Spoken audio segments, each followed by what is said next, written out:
Hi, I'm Gigi, founder of A Simple Home. I'm a postpartum doula and a newborn care specialist living in Southern California. When you bring your newborn home, you might have no clue where to start with them.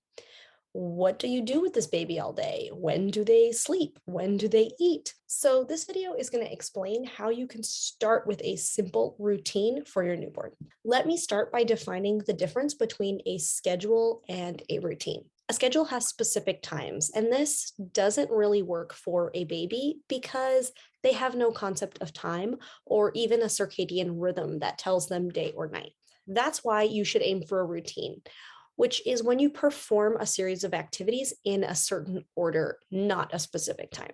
For example, instead of saying, my baby has to start the day at 6 or 7 a.m., you start the day from when they wake up. That way, if your baby wakes up earlier or later, then you're not criticizing yourself or trying to rush to get back on schedule. So, a newborn eats every 2 to 3 hours around the clock, sometimes less if they're having a growth spurt. But after the first 2 weeks or so, you should start to be able to see and establish a routine. Two really popular routines are Easy, Eat, Activity, Sleep, You by Tracy Hogg, and Wake, Eat, Sleep by Babywise. These routines, even though they have different names, say the same thing. Your baby will wake up and they will eat. The leftover time is for diaper changes, for burping, for maybe some play or some tummy time when they can stay up longer. Then they go back to sleep. This forms your routine. They wake, they eat, they have the activity, which is diaper change, playing, reading a book, and then they go back to sleep, and you do this all day. In the early days, this will feel like an endless, constant loop. But as time passes, they'll stay awake longer. This is where wake windows, or the amount of time that your baby can stay awake, comes in. A newborn can stay awake basically to eat, if that long. Slowly, their wake windows will get longer and longer and longer. How do you know what your baby's wake window is? You can start with a chart. I will link mine below, but all babies are different. So then you follow their cues.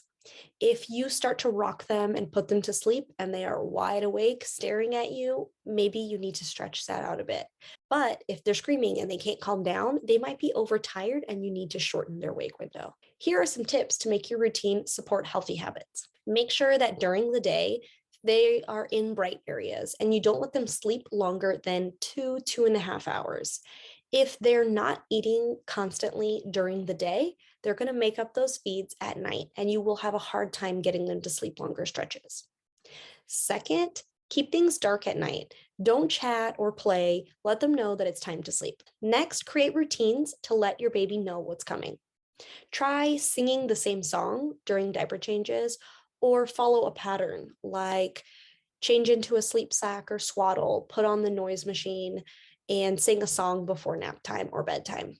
This might seem boring, but it's actually really comforting for your baby. Lastly, don't be too hard on yourself. There are going to be times that your baby is teething or going through a growth spurt, or they just want to be held all day long, and they won't care about your routine. And that's okay. If you want to learn more about how to care for your baby in those early days, you can book a prenatal meeting with me today.